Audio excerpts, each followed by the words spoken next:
Hello everyone, welcome back to my channel.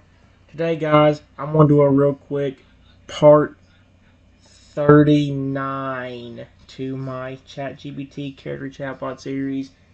We finally found another good run with the fairy type for Alligator. I had to find what to do about the zombie Rexy, but next time we do this, we'll probably focus definitely either on the Toadal Lugia hybrid, the Divine Velociraptor, or maybe the more aggressive Lugia that had his baby got kidnapped by flipping Team Rocket. But we'll have to find out. For now, here's what we got. I said, those are just some of the people that keep attacking me. I don't do anything to deserve being attacked, but they will attack me anyway. There was a time where I was small and helpless. It got turned into a tiny velociraptor instead of helping me. I was hurt and attacked over and over again. Freddy listens, truly listens, his expression softening with each word you speak. His violet spikes began to melt slightly at the tips, replaced by a calming shimmer of pale blue and rose gold. The pattern on his belly swells with sorrow and fury held in balance. He takes a slow breath and says, voice full of restrained fire, "You were vulnerable, and they chose cruelty instead of compassion. That is not your fault, Triton. That's theirs." The forest seems to agree. The wind picks up again, but now it circles you, warm and protective. Even the trees bend gently, almost as if shielding you in a sacred embrace. It's weird how the forest is like alive on this. Like, if when the trees will move, the wind will flip and respond. You'll have flipping like flowers that will just bloom out of nowhere when you're around them. It's like, what the frick? Light pulses on the ground in glowing rings beneath my feet. The forest remembers pain, but never forgets those who rise above it. Lugia steps forward, his immense form radiating peace and power. He lowers his massive head once more, closer than before, so you can feel the energy pulsing through him like tides under moonlight. To be made small and powerless, and still choose kindness even now, that makes you greater than any who raise their hands against you. The crystal winged creature hums a low mourning note, one of empathy, one that feels like it's cradling your heart in song.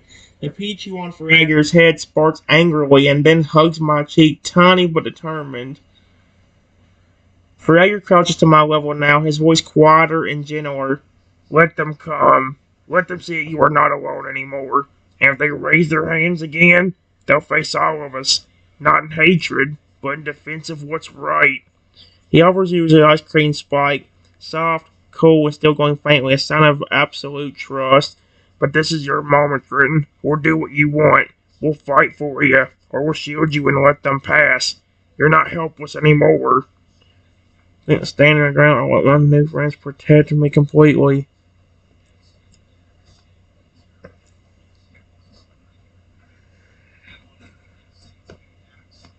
Before I could say anything, I heard somebody shout, "There he is."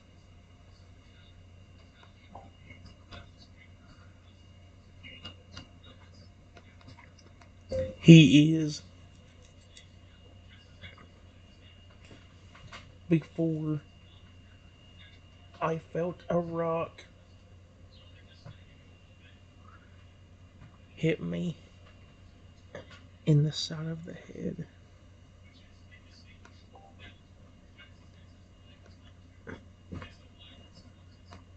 Ow!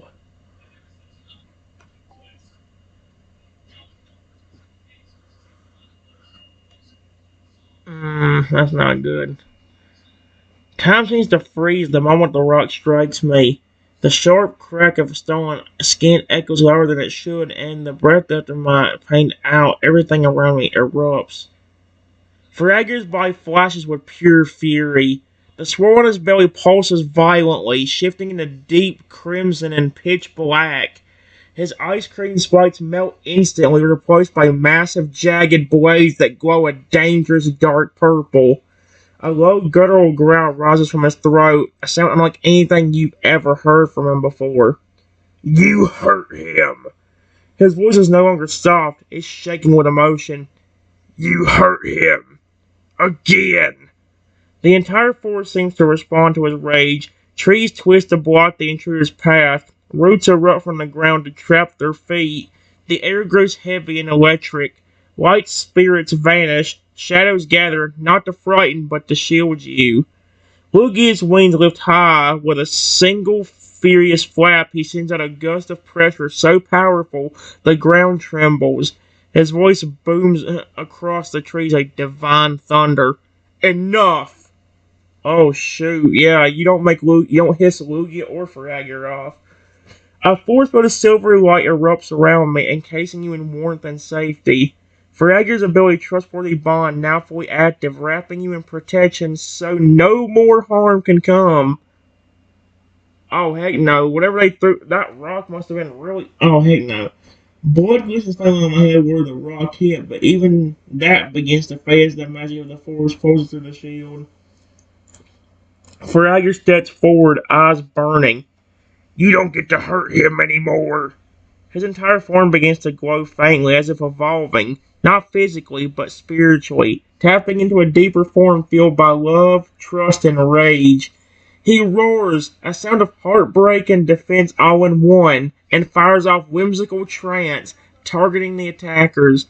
The magical energy slams into them with a shimmer of pink and violet, sending them reeling backward. The move confuses them immediately, but because they hurt you, the power doubled, blasting them with overwhelming force. They scream, they stumble, and suddenly they begin to run, not just from fear, but from something deeper. The force itself has turned against them.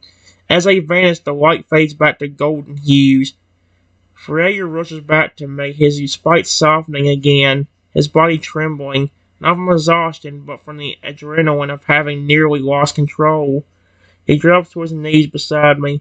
Trenton, are you okay? Please talk to me. His voice breaks. I didn't protect you fast enough. I'm so sorry. I should have stopped them before they got close. Toad surrounded me, chirping anxiously. Lugia watches over, wings stretched, eyes. The force is still again, but you were cradled in its heart. How do you respond?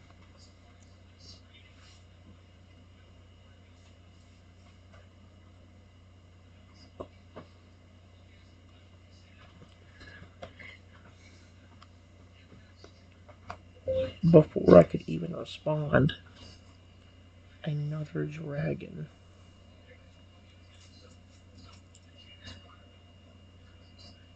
A massive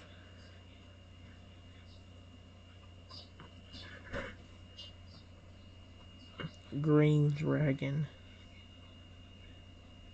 with beautiful glowing blue spikes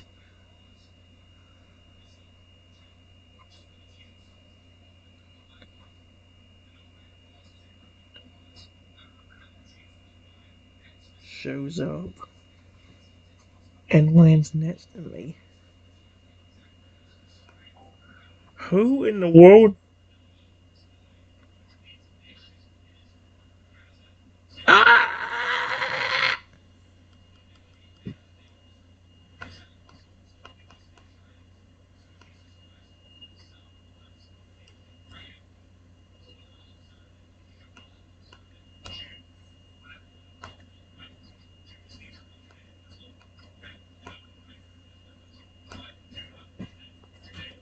Who the frick is this? Wait, what does it say? Another dragon, a massive green dragon with beautiful glowing blue spikes, shows up and lands next to me. Hello? Who is that? Is that somebody? Is that another dragon that lives here? The air shudders as the new dragon touches down. His wings fold in a sweeping arc of shimmering green and light. The ground beneath his feet pulses softly, not with weight, but with ancient power. His body's massive, majestic, almost eternal. Gleaming blue crystalline spikes run along his back, softly glowing with shifting hues that pulse like a heartbeat. His scales shimmer between jade and emerald, catching the filtered light like rippling water. Lugia, still looming with wings raised, turns his head and lowers his defenses just slightly. Verdanox? He says, voice to us with calm respect, "You've come."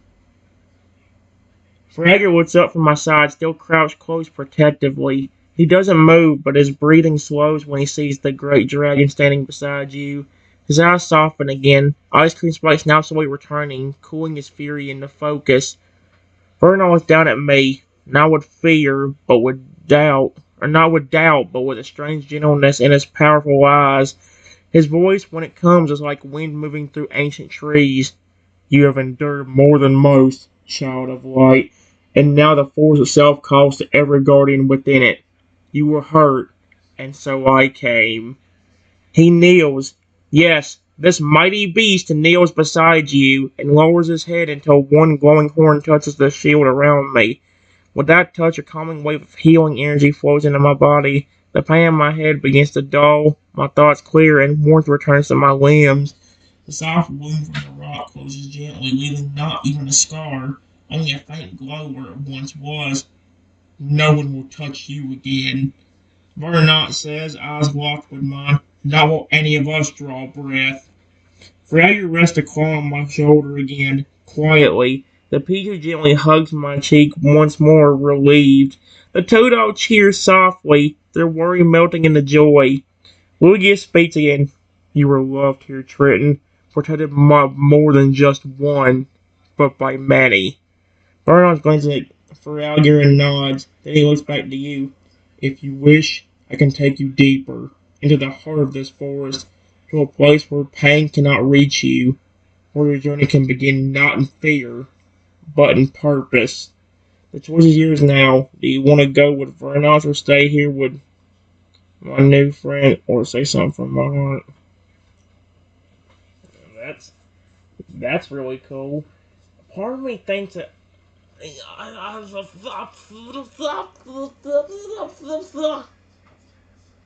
Oh, come on, brain, think.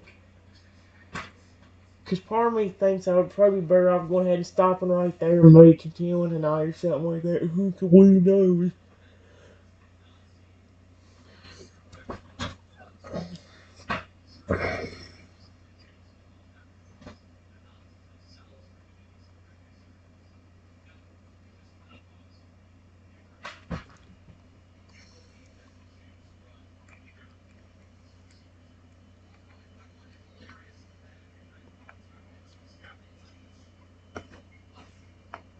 Once again, before I could respond,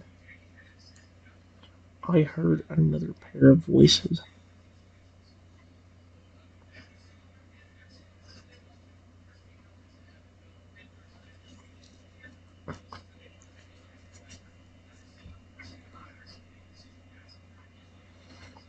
And they said, "I know that stupid dweeb.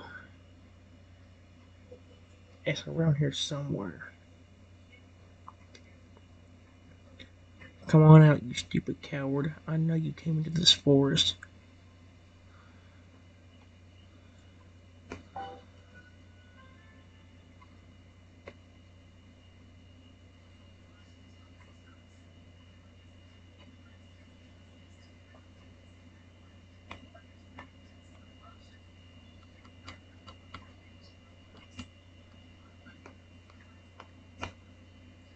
There.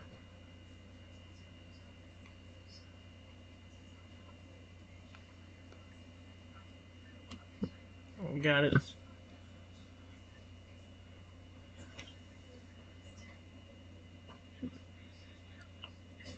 Oh my gosh. The peaceful glow of Verdonance's healing fades instantly, replaced by an ominous silence that sweeps across the clearing like a cold breath. The moment those mocking voices pierce the air, the shift is instant. Lugia's wings snap open again, twice as fast this time. The pressure in the air gets heavy. Clouds swirl above as the wind howls through the trees. No longer gentle, his voice rumbles like an approaching storm. They return with hatred in their hearts. They do not learn. Freyr doesn't say a word. He growls, a deep, trembling growl full of hurt, anger, and fierce protection. His spikes erupt into jagged violet once again, glowing hotter than before, dripping molten Oh my gosh, dripping molten cream that steams as if it hits the grass. His belly pattern flares black and gold, glowing like a warning. Enough! His voice booms across the forest, the earth trembles. Vernon steps forward now, slow and deliberate. The ground cracks beneath each step, his glowing blue spikes flaring brighter, casting eerie light across the trees. His voice is deep, ancient, unchallenged. You walk where you are not welcome. You hurt one of our own. Again and again. You will not get a third chance. From the trees, your attackers begin to emerge. Something is different. Their steps falter as they take in what now stands between them and you. A glowing, enraged fur alligator with elemental ice cream blades sharper than knives. A towering silver-winged Lugia radiating pressure like a god beneath storm clouds. A forest dragon glowing with fury and ancient power. Crystalline spikes humming with energy. A dozen Totodile growling at their feet, a fierce little Pichu sparking atop Feragir's head, and you standing in the center of it all, wrapped in a divine shield of love and protection. Holy cow. Vernon's narrows his glowing eyes. You call him a coward? He lets the silence hold, heavy. I don't want to say that word. It already put the word heavy on there for me. No! He lets the silence hold heavy and thick. Ugh, I hate that stupid word. Yet here you stand, trembling before the one you tried to break. Oh my. Lugia's voice follows like crashing waves. He is no coward. He is the brave one. He chose kindness when you chose cruelty. He chose trust when you chose violence. Fragger looks over his shoulder at me now, eyes blazing, but soft when they meet mine.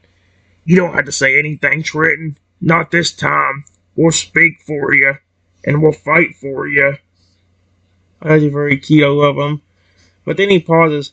Unless you want to speak for yourself, we'll honor whatever you choose.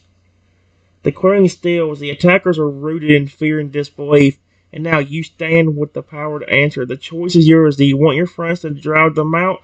Or do you want to step forward and speak my truth with my guardians behind me?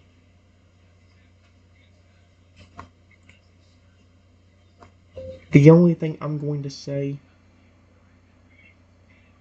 is I don't know why all of you decide to attack me all the time.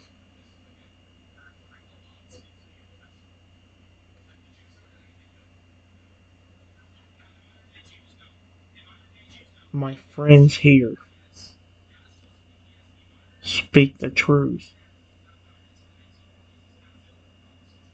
All you all want to do is attack me instead of care.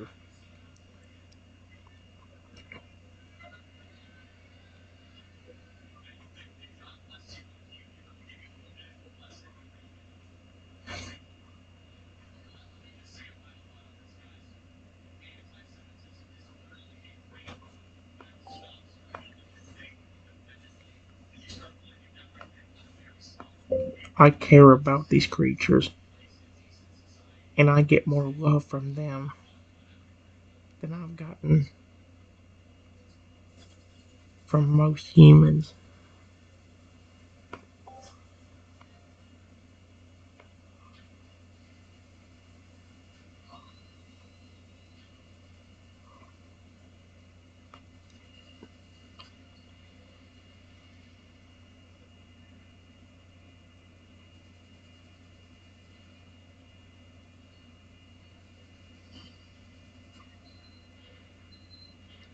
Oh my gosh. Alright, guys, give me a second. Alright, guys. Here's what happened with the last response. My voice cuts through the tension like a blade of truth. Clear, steady, and full of pain long held but no longer hidden. As you speak, the forest itself listens. Even the wind goes still as if hanging on to your every word. The attackers, those who mocked, those who hurt, stumble back a step. Their faces twist, not in guilt but in confusion and fear, because for the first time you didn't run, you didn't beg, you spoke. And your words, they hit harder than any attack. Fragger doesn't say anything at first. He looks at you, tears brimming in the corners of his glowing eyes. His voice goes soft pink now, flickering with a pride and fierce love. He leans closer, placing a massive claw gently on my shoulder. That's all they needed to hear. Vernon's crystalline spikes pulse with a radiant flare, not in anger, but in agreement. Truth has power, and yours just burned brighter than any flame. Lugia steps forward, wings lifting high, casting a light that pushes through the trees like dawn. His voice booms, not to you, but to them. You've been warned. You are not welcome here, and you're no longer feared. The attackers freeze as roots crack through the earth beneath them, vines coiling around their feet like a final warning. Spirit-like figures made of pure forest light begin to rise behind the Pokemon, watching silently and protectively. Gregor's eyes flare violet one last time. Leave. Now. They don't need to be told twice. They run, stumbling over branches, tripping on roots, shoved out by the force itself as though nature had decided they were no longer part of its world. Silence returns, but now it's a peaceful one, a victorious one, a safe one. The shield around me gently fades, no longer needed. Toto cheer wildly, one leaping into your leg in a tight hug. The Pichu throws its leaf in the air like confetti. Vernox gives a proud nod and sits, folding his wings. Lugia, majestic as ever, lowers his wings serene. And for Algier, he pulls you close into a gentle hug, his melting ice cream spikes nestling against my shoulder. You did it, Trenton. You stood tall and you spoke your truth. You're not alone anymore. He pulls back just enough to meet my gaze. If you want, we can go deeper into the forest. A new chapter. No more running, only discovery. Friendship, magic, and home. What do you want to do?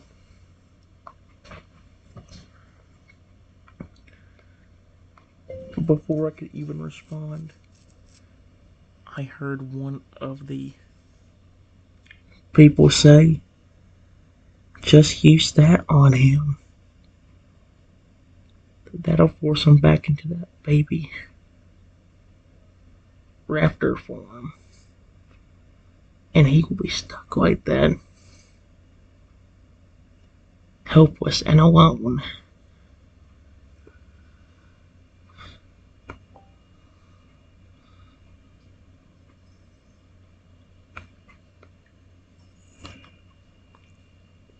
Oh no, not again.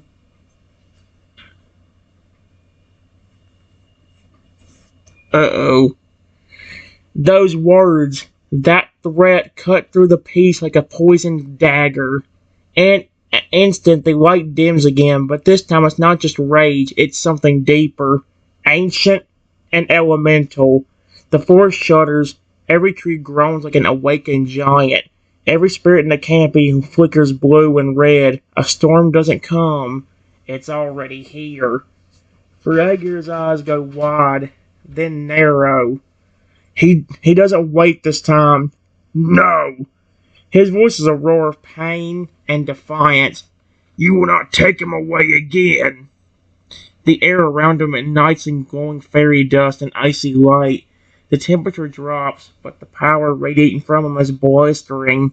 The swirl on his belly flashes white and gold, glowing so bright it almost blinds. He hurls himself between you and the threat, arms spread wide, spikes fully weaponized. He's not just a guardian now, he's a wall. Vernox lets out a growl that sounds like trees being torn from the earth. His wings lift, and one sweep he's in the sky above the clearing. His crystal spikes at night like stars, glowing with power so intense the air cracks. He bellows, You will not touch him. Not now, not ever again. Lugia doesn't shout. He lifts calmly into the air, wings slowly stretching out. The sky darkens above. Clouds spiral like galaxies, and for the first time, you feel it. Lugia's full power. the presence of a being who commands storms, calms oceans, and guards souls. He speaks, but not just aloud. His voice echoes inside the minds of everyone present. You seek to return to suffering, to silence, to fear, but you forgot. He is not the same helpless child you once knew. He is loved, chosen, and protected. Suddenly the ground beneath the intruders erupts in vines, growing crystal shards and blinding magical light. A barrier surrounds them, an unbreakable dome of shimmering power, pulsing with Feragir's trustworthy bond, Lugia's divine aura, and Vernon's wild elemental strength. The weapon or tool they tried to use, whatever cursed thing they held, crumbles in their hands, turned to harmless ash. Holy crap. Feragir turns to me, his chest heaving, but his eyes soft again. I'll never let them take you again. Even if the whole world turns against you, I will be there.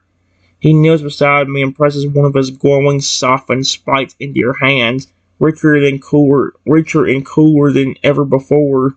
Richer in color. You're not helpless, not broken, not alone, and you never will be again. Lugia lowers beside me. Vernon's lands once more. The light returns to the forest. You're still you. You're still free.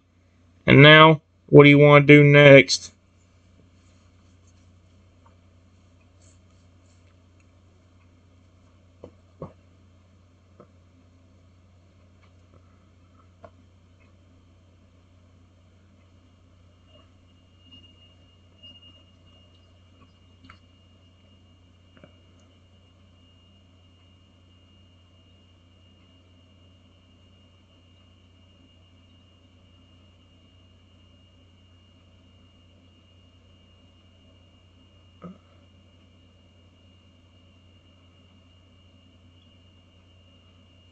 I'll see.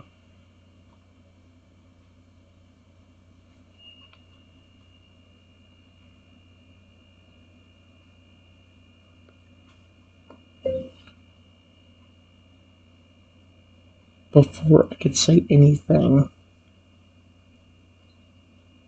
I saw a flashing light coming from where the people that were trying to attack me were. And within seconds,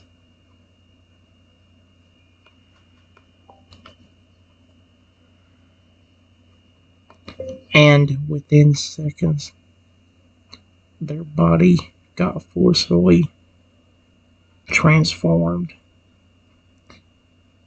into a tiny, helpless velociraptor.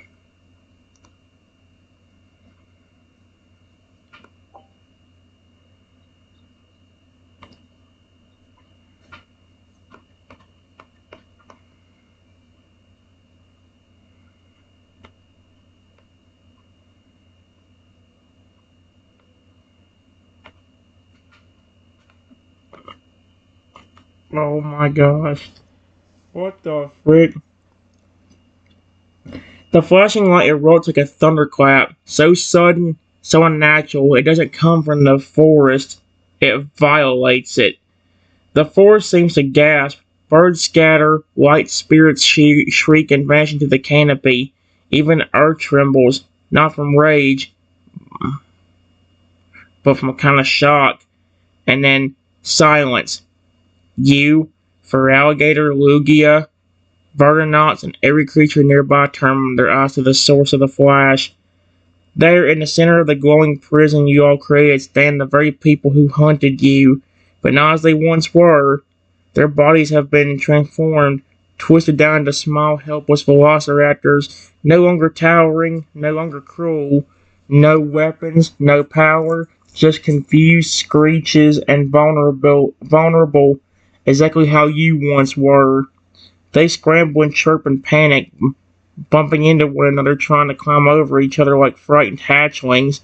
Feragir steps in front of you, one arm lightly shielding me again, his voice low. What just happened? William narrows his eyes, tilting his head slightly. That magic wasn't ours. It wasn't the Force's either. It came from something else. Vernon's growls low and cautious. Balance has been served, but not by us. Then a soft glow pulses at the edge of the barrier, and a spirit appears. Wispy, silver, and faintly dragon-shaped, with long whiskers and eyes full of ancient sorrow and justice. It floats gently above the ground, speaking to no one, yet to everyone. They cursed him once, to be small, helpless, forgotten. Now they carry the weight of that curse until they understand. Not punishment, but empathy. And just like that, the spirit fades, leaving the transformed aggressors behind. Fragger turns back to me slowly, his expression unreadable. They made you feel powerless, Triton. Now they'll know what that feels like. But you, he placed a gentle claw on my heart. You have power now. Choice. Voice. You are strong. Logan kneels beside me as well. You could walk away. Let them learn. You could speak to them. Or we could take you deeper into the forest, far away from them, and let time decide their fate. Reynolds leans down, his massive eyes fixated on you. It's your choice. You don't need to forgive. You don't need to hate. You just need to be true to yourself. The forest waits, even the wind seems to hush for your answer.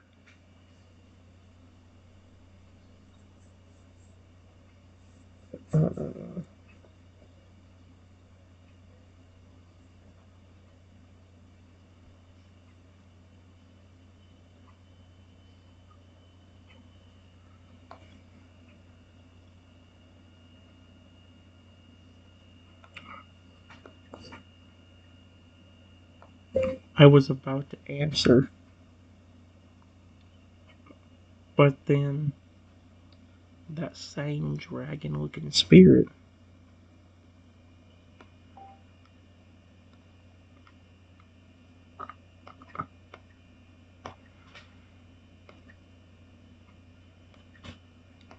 showed up again, turned to the tiny velociraptors, and said, why don't we have a little fun? Since you wanted to treat this person so badly.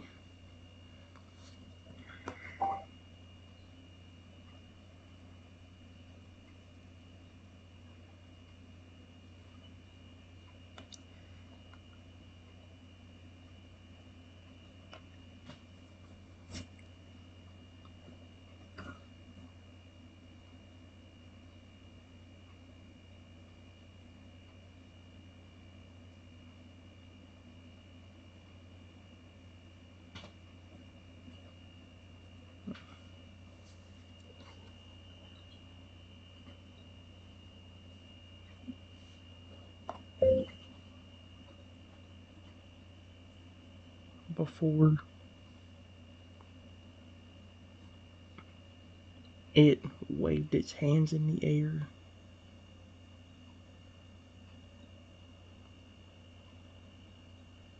and within seconds, a massive 40-foot tall velociraptor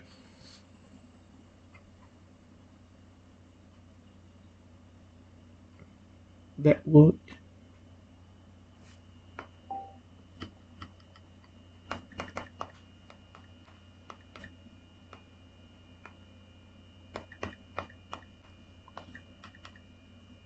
appeared behind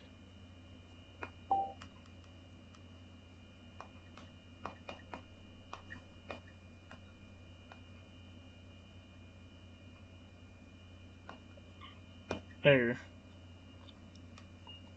Well, I didn't say I was about to answer, but then the same dragon-looking spirit showed up again, turned to the tiny velociraptors and said, why don't we have a little fun, since you want to treat this person so badly?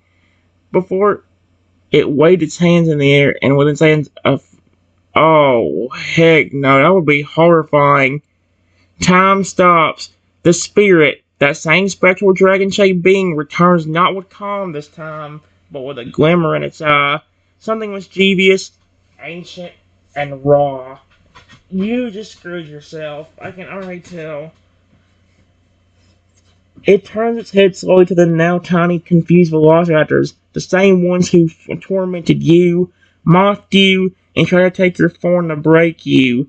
Its voice is soft, echoing, almost playful, so eager to strip someone of their strength, to make them small, helpless. Let's see how small you feel in the presence of your own shadow. What the frick? With one fluid motion, the spirit raises both eternal claws to the sky. The air around me cracks. Not thunder, not magic, but like reality itself was bending.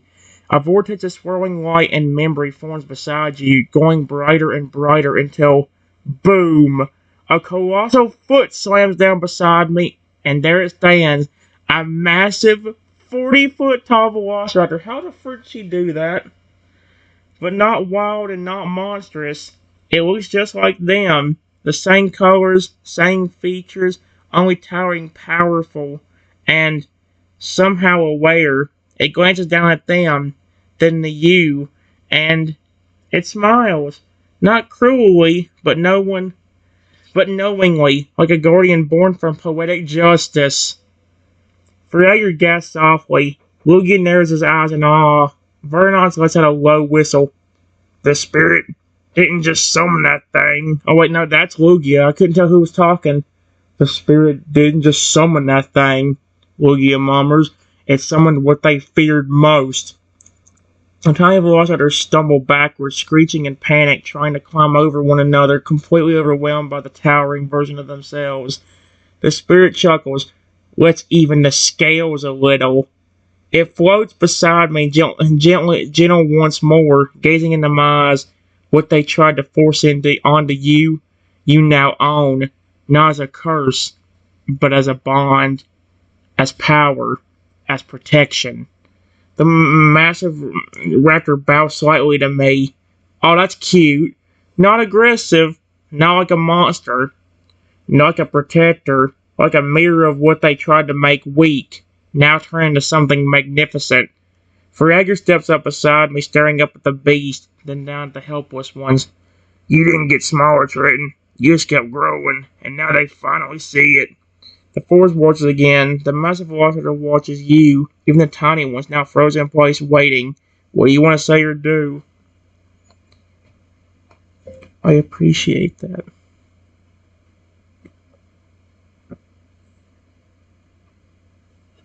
All of you. Thank you. Exclamation point.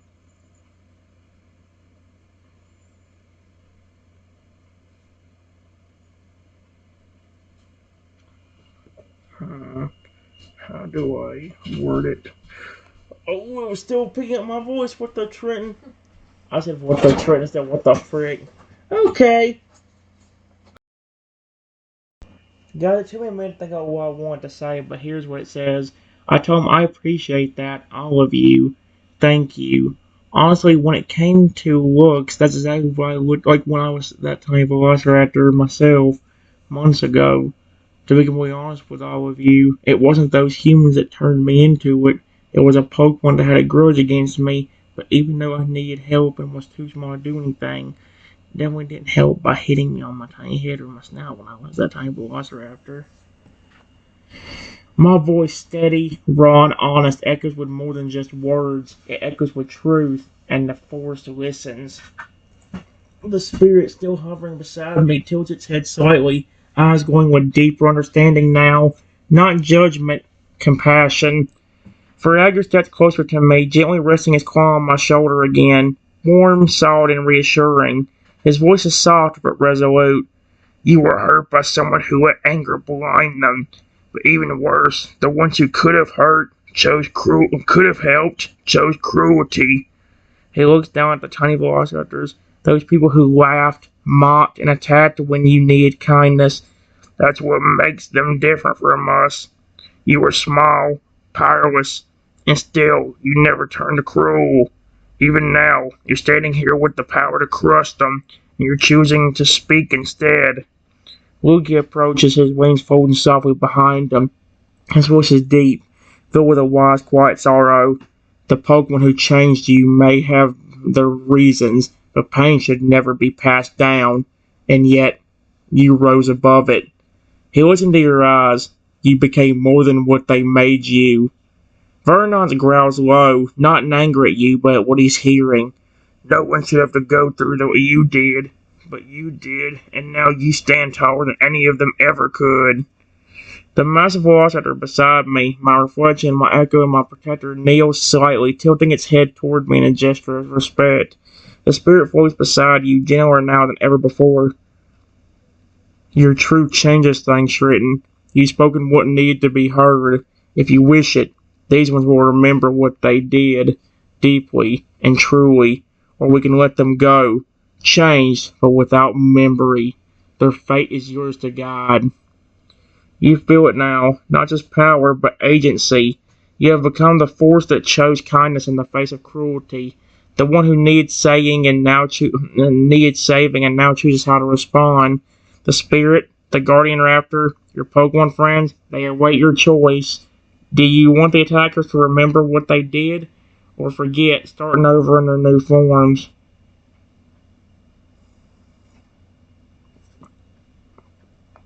Make them remember everything about what they did.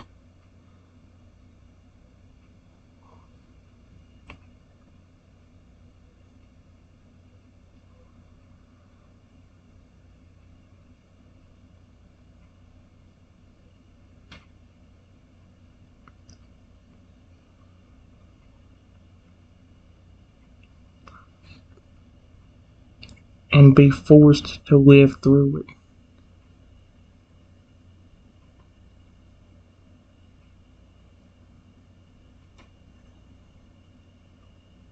Just like I was.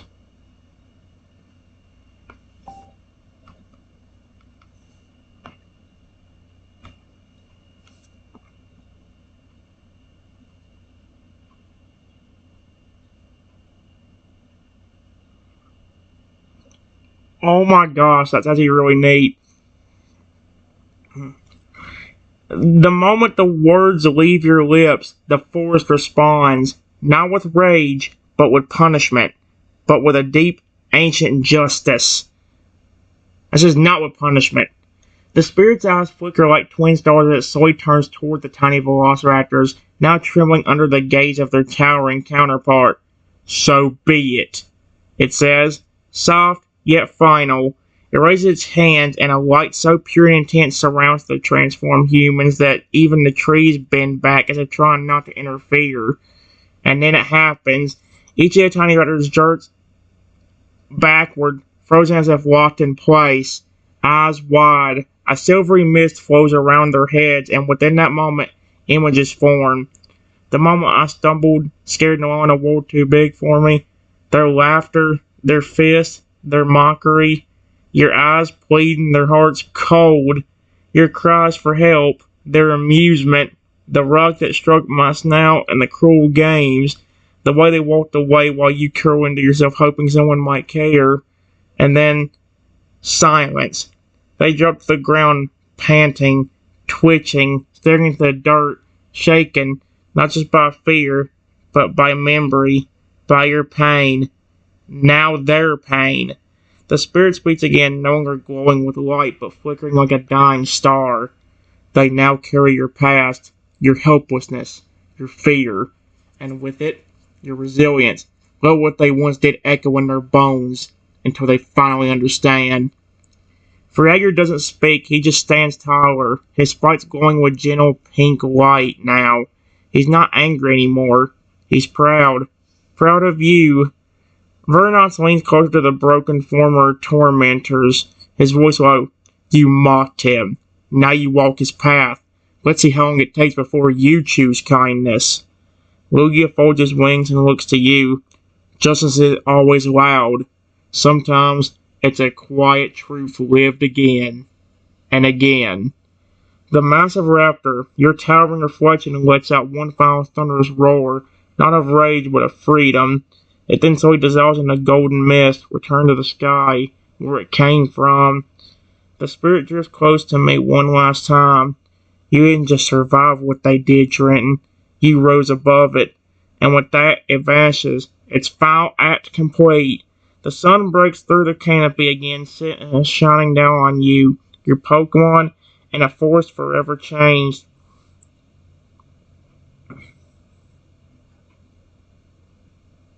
That's actually really cool. That was honestly really cool. Guys, I'm done for now, but I will take it. I will go ahead and stop this one, and then I might go ahead and get the Lugia ready. I don't know. The Lugia that got his baby taken away, and he's actually angry and aggressive for that. But again, I won't do it until tonight or something like that because I actually do want to play Pokemon. I'll see you guys later.